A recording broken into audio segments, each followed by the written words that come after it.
turn to Ephesians chapter 5. We're in Ephesians 5. I told James before we started this recording, we're just basically 57 verses away from finishing the book. And I'm very excited because we're going to be able to go to our marriage series. And then after that, we're going to start the book of Acts. But turn for now to Ephesians chapter 5. We're going to cover verses 1 through 4. And I'm going to begin reading. Paul the Apostle says this: "Therefore be imitators of God as dear children, and walk in love, as Christ also has loved us and given himself for us, an offering and a sacrifice to God for a sweet-smelling aroma. But fornication and all uncleanness, covetousness, let it not be named among you as fitting for the saints, as is fitting for the saints. Neither filthiness, nor foolish talking, nor coarse jesting, which are not fitting, but rather giving thanks." Let's pray. Heavenly Father, I just ask that those who are watching this from home right now, who are going to listen to this later down the road, that you would help us to understand the value of imitating and mimicking you. That we would be a culture that is not copying the stress and the anxieties of the world, but right now we are modeling a Christ-centered biblical love so that when people see us, they see you. We love you in Jesus' name. Amen. When I was in high school, there was this person that lived down the street from me. And we became friends, and then eventually we became really good friends, and we started hanging out a lot. And what I realized with my friend, my new friend at the time, he started to dress like me. And then he started joking like me, and then all of a sudden, he's interested in the same music that I was interested in. And keep in mind, he was never interested in any of these things before. Well, my brother, Anthony, took notice of this, and if you know my brother Anthony, he likes to point out these things to make you feel good about yourself. Well, my brother Anthony decided to point out some of the changes he saw shifting as well. And Anthony, he was annoyed by it. And the next thing I knew, he was calling my friend a Johnabee. He's a wannabe John. He's trying to be like you, but failing. Mr. Dwight Schrute from the fantastic show The Office once said that imitation is the most sincere form of flattery. So I thank you. Identity theft is not a joke, Jim. Millions of families suffer every year. While imitation might annoy some, it doesn't annoy Jesus. In fact, a better way to understand how to imitate Jesus is that we are called to mimic him. And that's what we're going to be talking about in this morning's sermon.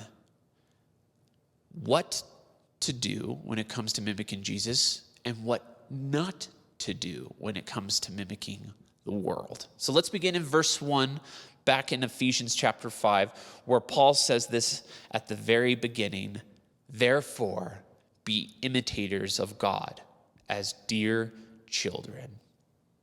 In the Greek, imitator is mimetes. It's where we get our Greek word mimic. And the whole concept of mimicking others, again, like I said, it annoys some people. It's annoying to some people. I mean, even for kids, they create the mimicking joke that everything you say, they say, and then you have to tell them to stop or else. It's annoying for some people. It's annoying to just mimic. But in the text, Paul says the very first thing, he tells us specifically, imitate God. He doesn't say adore God, worship God, high five God, and all those things are wonderful and great and true and important. But Paul, he just doesn't beat around the bush. He just flat out says, imitate God. And that makes sense because Paul set a standard for us. And I've said this verse numerous times, and I'll say it again. 1 Corinthians 4:16. Paul tells us, or more specifically the church at Corinth, "Therefore I urge you, imitate me." Now, just for a second, you hear that verse and it's like, well, that's pretty presumptuous, Paul, to think, why would we want to imitate you? Well, the end of 1 Corinthians 11, or basically that verse, the end of it, the verse says, imitate me just as I also imitate Christ. We're called to be Paulibes because he's modeling for us what it looks like. He's following Christ. He's imitating Christ. So this tells me we want to imitate Jesus so others can imitate us, which leads to the next question. Okay, all right, that sounds great. Well, what are ways to imitate Jesus so people can in turn imitate us? Well, I think in order to do that, we have to learn from his example. We have to learn from Christ's example. And everything he did was centered on love. Look at what it says in verse 2 now, as we are to imitate him as dear children. Verse 2 of Ephesians 5 says, and walk in love, as Christ also loved us and given himself for us as an offering and a sacrifice to God for a sweet smelling aroma. Now, we hear that, and before we get into the subject of love, it is important to differentiate and also define what love is and how to walk in it. What our definition of love is and what Christ's definition is, what the Bible's definition of love. Maybe some of you have used love in the context of describing something. Like maybe you've said something like me, and I've said this, like, I love nachos, coffee, and a cold pillow, which, by the way, all three of those things I enjoyed last night before this sermon. In that order, nachos, coffee, and a cold pillow to put my head on last night. And it does. It seems like a weird combination, but what we do as a culture is we associate things that we love. But for me, I would hope I would never place those things in the same category when comparing my love for Jesus. And yet people do it all the time. We do it all the time. And yet, as we're going to break down what love means in the Greek, what the biblical understanding is, and who we are in terms of how to imitate that, it's going to play an important role. And again, I want you to notice in verse 2 that it says, when we walk in love, it says, walk in love as Christ also loved us. Now, from this, I'm going to give you guys 3 examples of how Jesus loved us and for us to imitate. The 3 ways that we can imitate Jesus on the basis of his love for us. First way to mimic it and imitate Jesus is to love the way that he loved us. John chapter 13, verse 34 through 35 says, a new commandment I give you, that you love one another. And you love one another as I have loved you, that you may also love one another. And by this all will know that you're my disciples, if you love one another.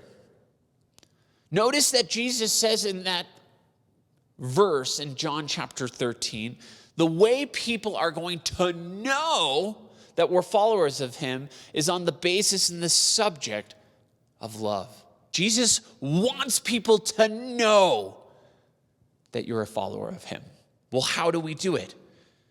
In fact, what is the key indicator that we're followers of him? Is it the bumper stickers on our car? Jesus is the way. Is it the t-shirt, the Christian apparel? Is it, for some of you, the Christian tattoos you have on you, or whatever it is? No, Jesus says that you love one another as I have loved you. And it's by this subject called love that people will know that you're a follower of Jesus. And the reason we do this is because we want our character, we want our behavior to cause the person who's watching our life to conclude without a shadow of a doubt that we are not just fakes, but we're imitators of Jesus on the basis of that Christ-centered love. It's infectious. It is potent, this thing called love. It stands out. Now, when I was a pastor in Charleston, South Carolina, I took my church, a group of guys, we went on a men's retreat to Georgia for a church men's retreat. And I remember the session was done and we went to a Sonic. And there was probably about 6, 7 of us at this Sonic, and it was goodness, 11 p.m. at night. And I remember we're all eating, and then this random guy comes up to us. And he says, hey, are you guys a part of a church group? And I said, yeah, actually, we're all Christians. And the guy goes, I thought so. And then he just begins to walk away creepily. And I was like, do you want to join us? The words came out of my mouth, and I was just kind of like, I'm uncomfortable with what's happening, and yet I invited him to join us for dinner. I was like, would you like to join us? And then he says, as he's walking away, nah, I just had a hunch that you were, and I thought I'd ask. It was a weird experience. And yet something happened in the way that we were just talking that indicated that we were Christians, that we were part of a church group. I want you to think of it like this, ladies and gentlemen. We don't want to be posers in our Christianity. We want to be imitators. Meaning we shouldn't just talk the talk. We want what we say to mirror and to replicate the subject of a Christ-centered love. And I think if we start doing this, like, hey, I'm going to model a Christ-centered love, but I'm not going to just model a Christ-centered love with my buddies or family or coworkers. I'm going to model a Christ-centered love even at home, so that we can stop saying to our children, do as I say, not as I do. The thing is, kids are a sponge. Kids are going to watch the way you behave at home, and they're going to react the way that you react. They're going to imitate what they see their parents doing at home. And can you blame them? My children started eating coffee grounds again. It's bad. No. Monkey see, monkey do. Obviously, I'm kidding for those who are watching this. But the principle is still the same. My kids are going to follow my example. And if my example's poor, I can't get mad at them for reacting the way that I react. All joking aside, it tells me that, and listen, you're watching this from home. I know there's probably madness in the background, but listen. If you're watching this from home, this is important. If love is not the center and the core of how you are mimicking Jesus, people are never going to know you're a Christian. Why would they? Because you're trying to fabricate something that is not on the basis of love, but maybe knowledge, maybe on what you know, personality, characteristics that are complementary to you, and that's great. But man, if it is not love, people will never know. You could carry your Bible all around all day, have so many scripture memorized. The Christian bumper stickers, apparel, whatever it might be. We can have all of those things, but without love, we're just posers. And no one wants to be called a poser, but that's exactly what we are. Without it, we're just posers. In fact, Paul the apostle talked about it. Listen to this. 1 Corinthians chapter 13, verses 1 through 3. This is what Paul said pertaining to love. He says, though I speak with tongues of men and of angels, but have not love, I've become a sounding brass or a clanging cymbal. And though I have the gift of prophecy and understand all mysteries and all knowledge, and though I have all faith so that I can remove mountains, but have not love, I am nothing. And though I bestow all my goods to feed the poor, and though I give my body to be burned, but not have love, the end of the verse says, but if I not have love, it profits me nothing. I'm going to give you the Jon Geraci translation of that last verse. But if I have not love, then I'm just a poser. Trying to be something that I'm really not, and trying to create something that is so blatantly not biblically centered or Christ-centered. That's why I said if love is not the center and the core of how you are mimicking Jesus, people are never going to know that you're a Christian or a follower of Jesus. And therefore, as Paul said in Corinthians, it's going to profit us nothing. Paul, back in Ephesians chapter 5, goes into further detail to describe how much he loved us. At the end of verse 2. The end of verse 2, Paul says, he had given himself for us an offering and a sacrifice to God for a sweet-smelling aroma. So love is described as an aroma. Yes, and I promise you, and for all of those out there that love Bath and Body Works, I promise you it's not the lotion from Bath and Body Works, Love and Sunshine. Carolyn and I were just there a couple weeks ago when we did this thing called congregating outside. Remember when we used to do that, people? Anyways, we were at Bath and Body Works, and by the way, that place is just overwhelming with the smells and the scents. Everyone who's watching this online right now, and you're like, I love that place. That's good. God bless you. I came across the Love and Sunshine lotion, and it smelled like, I don't know, just this powerful sense of like, I wouldn't want this to be on me, much less hug anyone that's on it. And if you put Love and Sunshine on lotion, make sure you give me a great big brotherly hug the next time you're in church saying, Love and Sunshine, John, that's what you're smelling. But here's the thing. Love doesn't have a smell that we might depict from Bath and Body Works. So then what is it? Well, Christ's love, the very thing we're attempting to imitate, first thing, guys, it's sacrificial. We know the verse that God so loved the world that he gave his only son, that whoever believes in him will not perish, but have everlasting life. The gospel is centered on a sacrificial love. John 15:13 says, greater love has no one than this, than one to lay down one's life for his friend. That's what love is. If it created an aroma or a scent, it's right there. It's sacrificial. The word love described in the Greek is agape.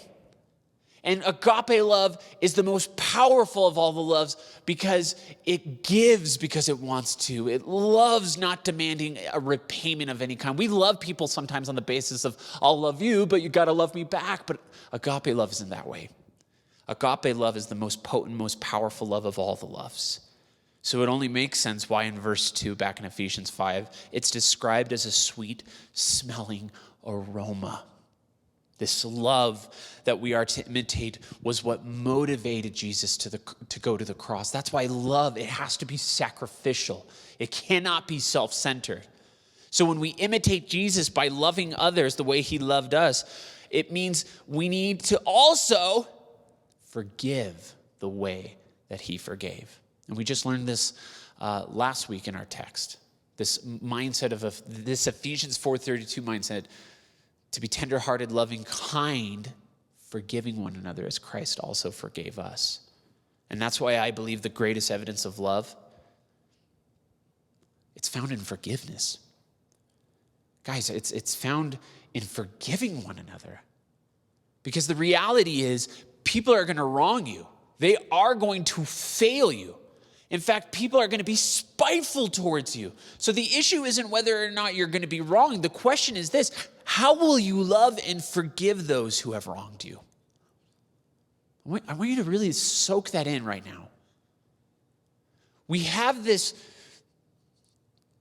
as a culture, I've been wronged, so therefore I can be mad about everything and everyone.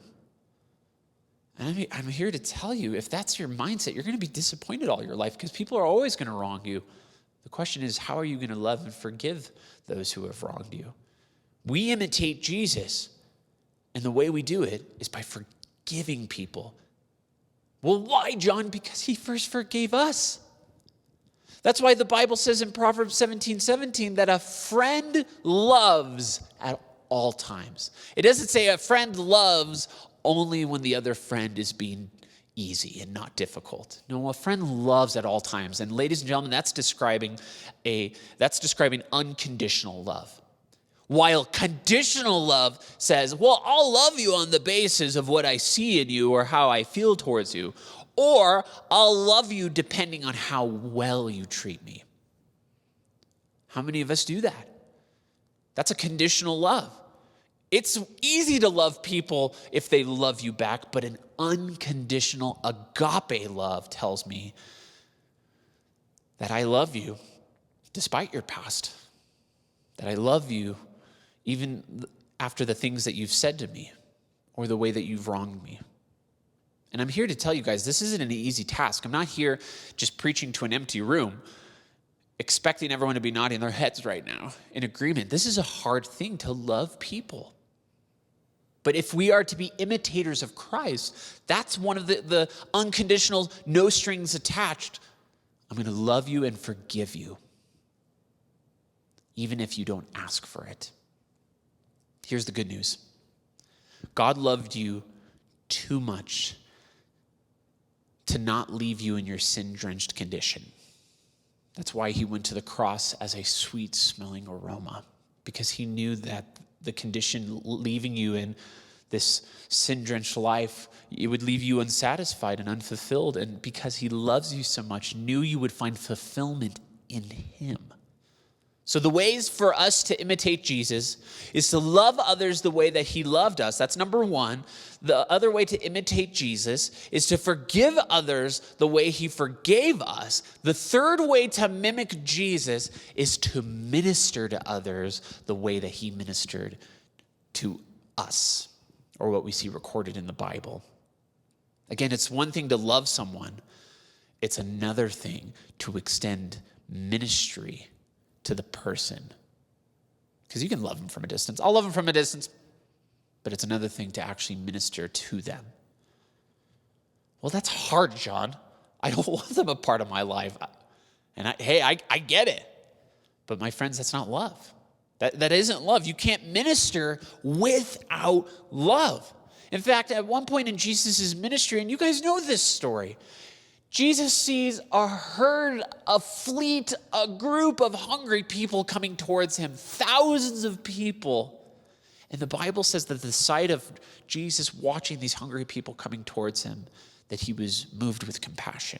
A more literal translation is he was moved in the inward parts, meaning his bowels were affected. And that may seem odd to some of you, like that's kind of weird, but think about it for yourself. Have you ever heard a story, spoke with someone, read an article about someone in a situation, and after the story, it just made the inside of your stomach hurt? And for some of you, it's like, I don't even know how to respond to that. That is some heavy stuff. Something that just breaks your heart. That's how Jesus felt as he's watching the herd of people coming towards him. Oh, it just broke his heart. But the disciples didn't share that same moving of the bowels as Jesus experienced. The disciples, they're annoyed. They're annoyed and they're frantic because they're like, how are we going to feed these people? We don't have enough food. And the disciples do. They turn to Jesus and they're like, Jesus, they're obviously following you. Send them away to the surrounding city because we don't have enough food. Now, most of us assume the story just goes, then he took the 2 fish and the 5 loaves and said, ta-da-da-da-da, and then he multiplied it. But what some of you don't realize in the story, after the disciples complained about the lack of food and to send the people away, the first thing that Jesus said to them wasn't, let me just multiply the fish now. He says to them, you give them something to eat, in Luke chapter 9, verse 13. Lord, they're hungry. And Jesus is like, I know, so you give them something to eat. And what did they do? As audacious as it was, they brought the fish and the loaves and they said, this is all we have. And what did he do? He multiplied it. He took what little they had and he multiplied it. And that's why it is important for you to remember, especially as you're watching this right now. Jesus, he takes what little you have and he multiplies it in ways that you never thought possible. And that's one of the ways that we limit God. It's like, well, this isn't much, Lord, so I'm not going to offer it. But the Lord says, I have the power and the ability to multiply anything. And I own cattle on 1,000 hills. And I am the creator of the universe. If we want to imitate Jesus, we have to say, this is the little I have, and I want to watch you multiply it. Guys, that's what ministry is all about. Because the Bible says when Jesus saw the large group of hungry people coming toward him, he looked at them like wandering sheep without a shepherd. He looked at them as a hopeless group, that they were hungry and in need. He didn't look at them and he was annoyed in his heart, like, freeloaders always mooching and asking for more. It's not what happened. He saw the need and he knew how to fulfill it. Now for us, the way we can imitate Jesus is that, to minister the way that he ministered. And Jesus certainly ministered to everyone. And we know the Bible says that for God so loved the world, he gave his only begotten son, that whoever believes, not just some, but whoever believes are going to have everlasting life on the basis of giving their life to him. But I need you to understand, Jesus, yes, ministered to everyone. He loved everyone, but the exact group that he came for is recorded in Luke chapter 5, verse 32. Jesus said, I have not come to call the righteous, but sinners to repentance. The Pharisees got mad at Jesus' disciples, and they're approaching the disciples like, your teacher hangs out with sinners and tax collectors. And Jesus overheard their conversation and will say in Matthew chapter 9, verse 12, listen, those who are well have no need of a physician, but those who are sick. That's why the Bible says he was a friend to sinners, because he knew they were sick. He knew they were the ones that needed to experience the powerful touch of the gospel. If you want to mimic Jesus in the way that he ministered, yeah, you guys might be separated at home, but listen carefully. If you want to do that, you got to get your hands dirty. Guys, ministering to unbelievers requires investing in them. It means the ones that you're trying to reach are going to offend you. Sometimes they'll even hate you, which inevitably leads to being uncomfortable. That's just going to be uncomfortable. But something happens, guys, when you don't look at it as a self, like woe is me pity party, or you don't look at it as an offense to you, that they're mad at you, but you look at them the way that Jesus looked at them and think they're wandering sheep without a shepherd. Then your heart breaks for them, because all you know is, I was lost, but now I'm found. I was hopeless, but now I'm hopeful because of Jesus. And man, they can experience this now. Then you're no longer annoyed, but now you're motivated because you know Jesus redeemed them and wants to bring them to life. So these are the things that we want to imitate when it comes to mimicking Jesus. Because think about it, verses 1 and 2 show us what to imitate, but the remaining verses in 3 and 4 explains what we shouldn't mimic or imitate. So read verse 3 with me back in Ephesians 5.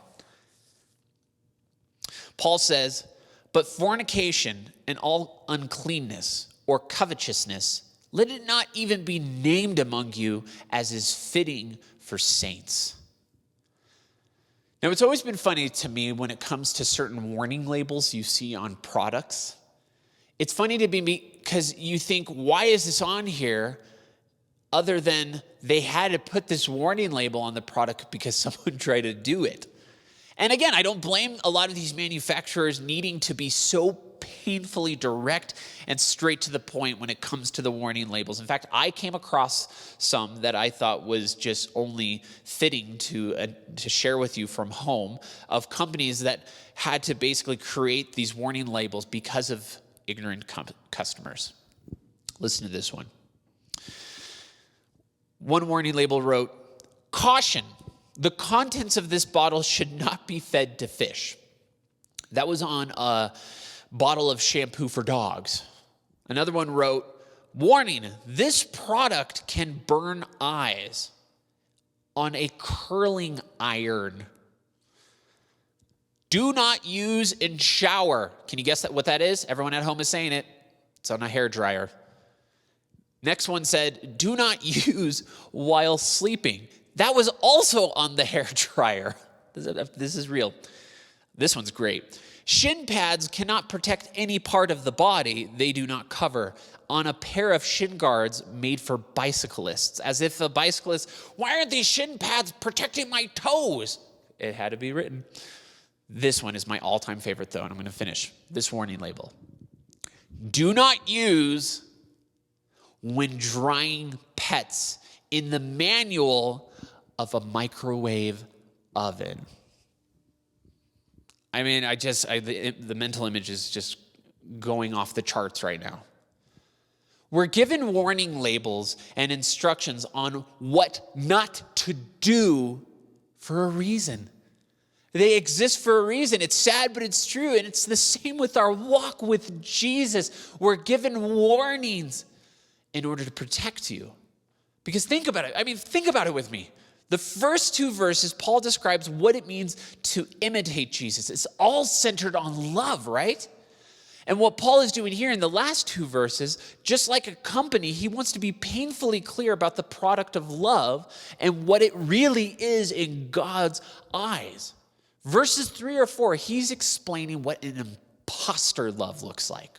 He's explaining a love that disguises itself as love, but it's being used in a way that it was never intended.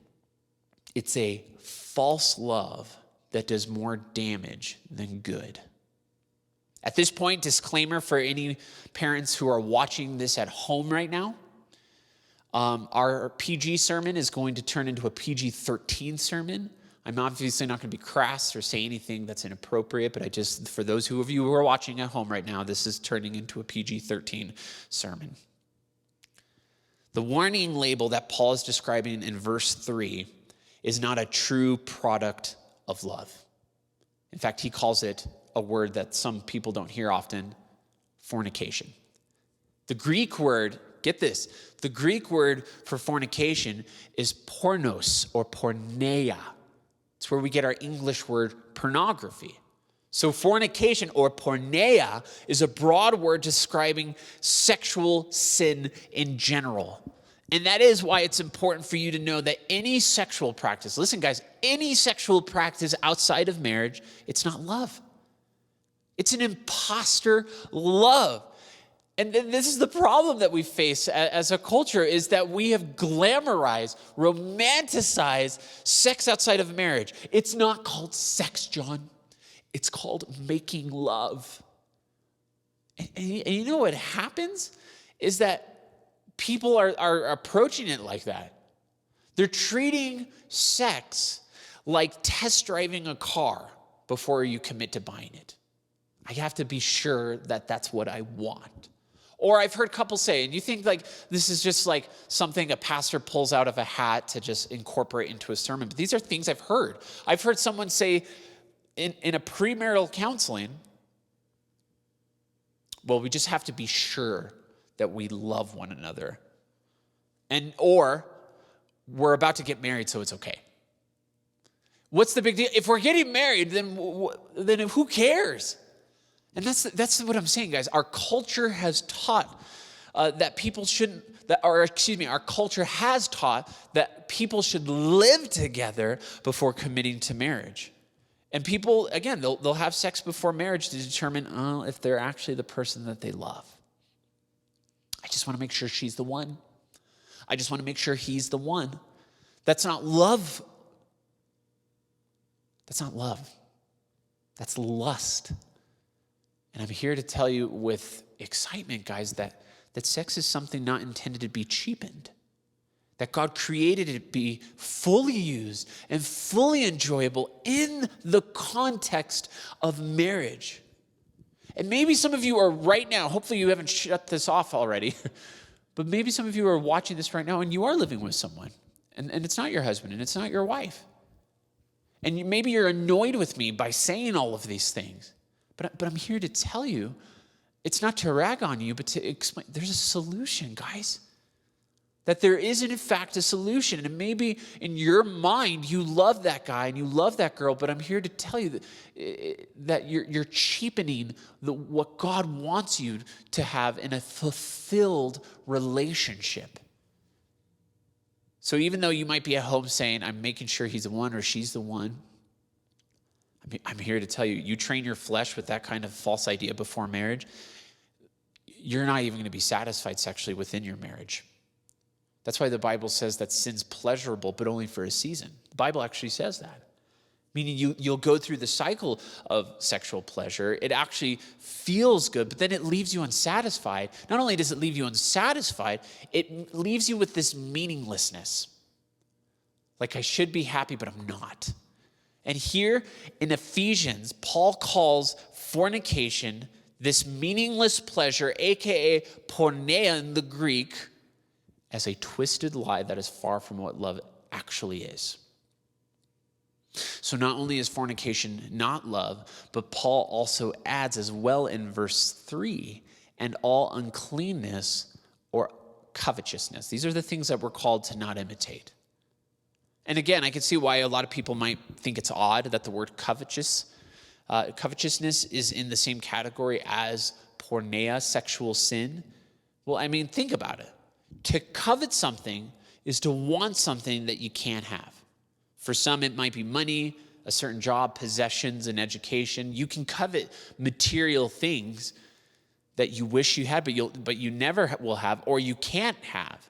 But in the same way, people can fall under the trap to covet sexual fulfillment in all the wrong areas. And that's why I believe sexual sin is the defining iniquity of our generation. I mean, it is the thing that is destroying more marriages and relationships than anything. In fact, someone once said, I don't know who said this, but it was a great quote. Someone once said that sexual sin is the chisel that chips away parts of your life that God intended to save for your spouse. I realize this is a subject that you're at home and you're like, I'm in my own home and I'm cringing over this. John, you just need to move on. You don't want to hear about it because our culture is already immersed in it. Some of you maybe have muted me from home and you're thinking, I wish I could mute him in real life in the sanctuary. You're all going to carry remotes into the sanctuary when I'm teaching next time and just pointing in at me. Hit the mute button. It's not going to work. Again, I know this is hard. But that's exactly why Paul warned us in 1 Corinthians 6:18. He says, run from sexual sin. Run from it. He says, no other sin is so clearly affects the body as this one does. For sexual immorality is a sin against your own body. Run from it. It's not worth it. Run from it in order to protect your purity. That's why Paul said it. Flee, run, get away. Jeremy Irons said it best from The Lion King. Run away, Simba, and never return. It's just something that we have to understand. When we play with it, we're going to get burned. We have to create a standard that aligns with how God intended sexual fulfillment to be fulfilled. That's why Jesus started this standard. Here's the standard. Okay, so then what is it? Matthew 5:27. Jesus said, you've heard that it was said to those of old, you shall not commit adultery. And we know this. As a culture, we know what adultery is.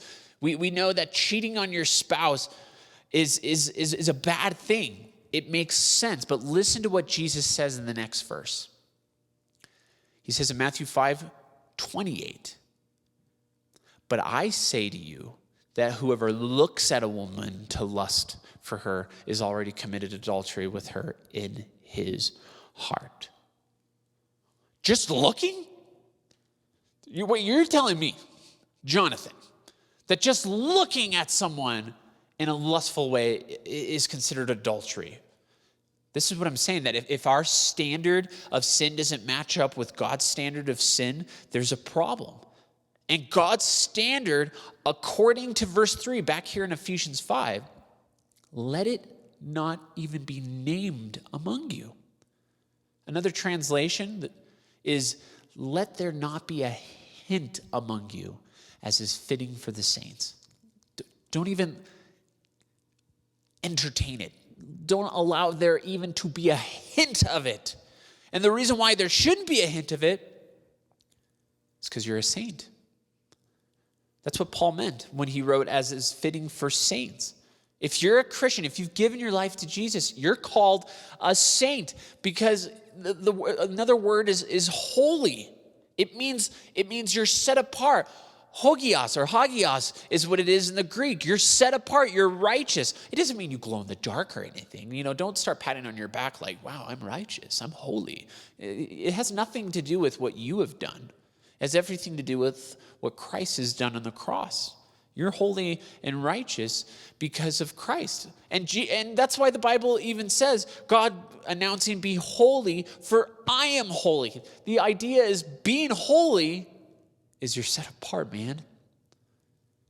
You're distinguishedly set apart, not copying the things of the world. But when people see you, they see Christ. Paul then describes ways for us to continually be set apart in the final verse. Read it with me. Verse 4, back in Ephesians 5. Paul says, neither filthiness, nor foolish talking, nor coarse jesting, which are not fitting, but rather giving thanks. We can talk in such a way, and we talked about this last week, that it's not loving, man. If anything, it gets us in trouble. We can talk in such a way that it will get us in trouble. And here, Paul says, he uses the word filthiness, which in the Greek, it means to turn something on a dime, meaning anything you say could be turned into something perverted or darkened in some way. That's what it means, that filthiness mindset. But he also uses the term foolish talking here in verse 4. And by the way, this term right here, foolish talking, this is the only time in the New Testament we get the word moros, which we get our English word, can you guess? Moron. Now, it's unfortunate because I love a good joke. I mean, that's not unfortunate. Laughter to me is wonderful. Humor is fantastic. What's unfortunate is that there are some comedians and actors and stand-ups who I just can't watch because how filthy of a mouth they have, or as Paul describes the term, coarse jesting. And by the way, I love a good joke. But sometimes, Carolyn and I are watching something, I can't watch it, man. There's some things I'm like, this is just foul. And what I've come to realize with some people is that they can't articulate something without swearing every 4 seconds. And I've said this before. Now, with all that said, maybe you're thinking of that person, maybe you're like, I'm that person. Now, I've said this before. It shouldn't shock you that unbelievers behave the way that they do. So that's the first thing you need to put in the back of your mind.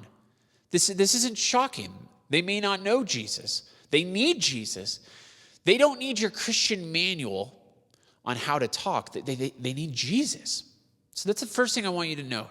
And also keep in mind, unbelievers are going to say things that are repulsive sometimes. But it's not your job to change the way they talk. In fact, when I was church planting in Charleston, I remember I had to work at Starbucks and I worked at the Apple store and I had all these random jobs. But I remember specifically at Starbucks, the baristas would always apologize because they would always be cussing, and then they would look at me and they would say, sorry, Pastor, forgive me. And I'm like, I'm not a priest. It's okay. And by the way, I'm also not the rated R police. I wanted there to be this intention of like, that's right, watch your mouth around me because I'm a pastor. No, I'm not the rated R police. What I am is a fisher of men. God's called us to love on people, the way that he loves us, and that by this people will know we're his disciples. God's called us to be fisher of men. We catch the fish, but he cleans the fish. He changes the heart of the individual, and therefore, listen, he changes their speech, not you. Now, if you are a Christian, if you are watching this right now, and you identify with Jesus, and you have a sailor's mouth, or as it says it here, coarse jesting, according to Paul, and this is Paul, you sound like a moron. You don't sound intelligent. God didn't create you to be that way. And for some of you, you may or may not know this, and I loved reading this in the news last year. But most of you may have seen that Kanye West became a Christian. And he announces following Jesus in such a radical way. And more than ever, his song Closed on Sundays has been more applicable than anything. You're watching this from home on a Sunday right now, and all I'm thinking about is his song, Closed on Sunday, you my Chick-fil-A. As a staff, that's all we've been singing. And by as a staff, I'm the only one that's singing it. Anyways, Kanye West.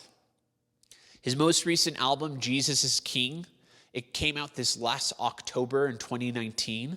The album was, I don't even know how long, it was the #1 most listened to album on iTunes. and I'm sure on other music platforms for a long period of time. And as I'm listening, and I listened to it, I listened to Kanye's album. And if you were to ask my opinion, Kanye West's Jesus is Lord album has more Christian, gospel-centered lyrics than a lot of Christian artists that I know.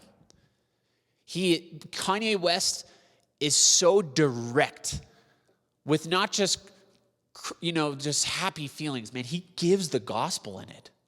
In fact, I'm going to read to you a quote by Kanye when he was interviewed after his conversion. And it's a one-sentence one. Kanye says, "It's my job to let people know what Jesus has done for me." And if you're curious what Jesus has done for him, listen to his album. You may not like hip-hop, I get it, but I'm telling you, the gospel went out in a profound way the moment he released this album. And I want to address one more thing and we'll move on. I want to point out that when we hear about men and women who give their life to Jesus in the church, if we hey, did you hear about such and such in the church gave their life to the Lord? We celebrate that, man.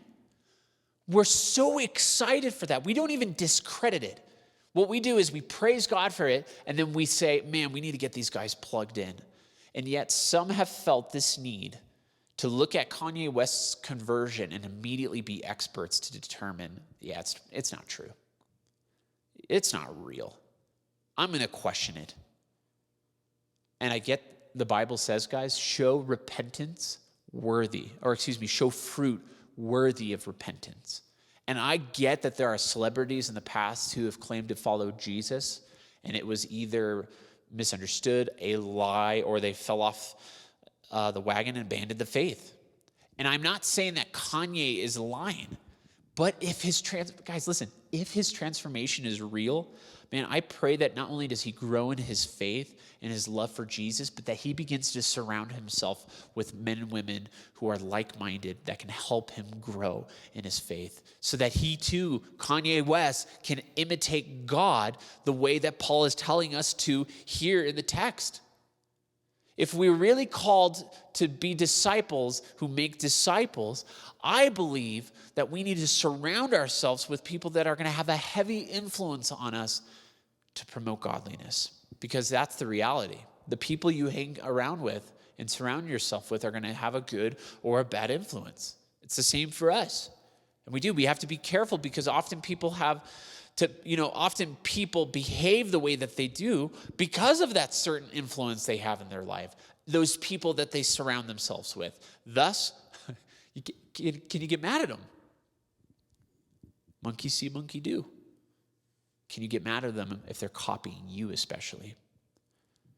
It's just funny to me because sometimes, when you were younger you did this or even now as an adult, it's funny to me we try so hard to mimic and have role models that exhibit behavior that is not fitting, as Paul points it out here in Ephesians 5. And to me, it's just not worth it. The last thing I want to point out and draw your attention to, and we'll come to a close here, is at the end of verse 4. What not to do, but the very last thing, what to do, but rather what we should do is give thanks. Remember the context. We want to mimic God in a way that is biblically centered, that our culture and the world teaches us that you can immerse yourself in sexuality and this is a type of love. It's self-fulfilled love, and it's not. It's a lie. And yet in verse 4 of Ephesians chapter 5, Paul says, but rather give thanks. You know what? Christians should give thanks to God for sex. It's okay to conclude it's a gift from God, that you can enjoy it, and it glorifies God in the context of marriage. But what people don't realize is that God created sex not just for the individual person's pleasure. He created it as a bonding of the man and the woman coming together as one husband, one wife to become one flesh. So give thanks to God for it, man. And for you, those of you in your time of singleness, thank God for it, because in this time, it's not for you. And it's not because God doesn't want you to be fulfilled. He wants you to be fulfilled in a different way. So thank God for it. And you know what? I thank God that in Genesis, it says that when God saw that Adam, when he saw Adam, that it wasn't good that he was alone. I thank God for that verse. That God saw a spiritual, emotional, and sexual need that could only be fulfilled in marriage when he saw that Adam was alone, and it wasn't good. Ladies and gentlemen, if love is not the center and the core of how you're mimicking Jesus, people are never going to know you're a follower of him. If love is not the motivating factor that dictates that you're going to love despite the way people treat you, and you're going to love because Christ first loved you, and you're going to forgive the way that he forgave, and you're going to minister the way that he ministered, if love is not the center of all of it, you're just going to find yourself more frustrated. But if you are mimicking the world's romanticized version of a false love, not only are you going to be unsatisfied, you're going to be frustrated, and the enemy is going to use that to question your relationship with the Lord. But I'm here to tell you, in Christ, we can understand true love and what it means to follow true love because of what Jesus modeled for us. And we can thank him for that. And all of God's people said from their homes, amen. Let's pray. Heavenly Father, I thank you again for those who have taken the time to watch this sermon, to go through the steps of following along with their church. Again, I pray that we would model and mimic a Christ-like love. Lord, I pray for those who are watching this that they would flee from the false love of the world. Lord, I pray for the marriages that they would find fulfillment in you. I pray for hearts that are watching this right now, that they would love the way that you loved, forgive the way that you forgave, and to minister the way that you ministered. We need your help as a church. We're so excited, Lord, that we're going to one day gather, and right now we can't. And so I pray that you would stir up in our hearts an excitement to get back into the world and to be the church again. And we are the church right now, even in our homes. So help us to be the church in our homes privately. And Lord, that we would exhibit a godliness. And it's in Jesus' name. And everyone said from their home, amen. We'll see you guys next week online.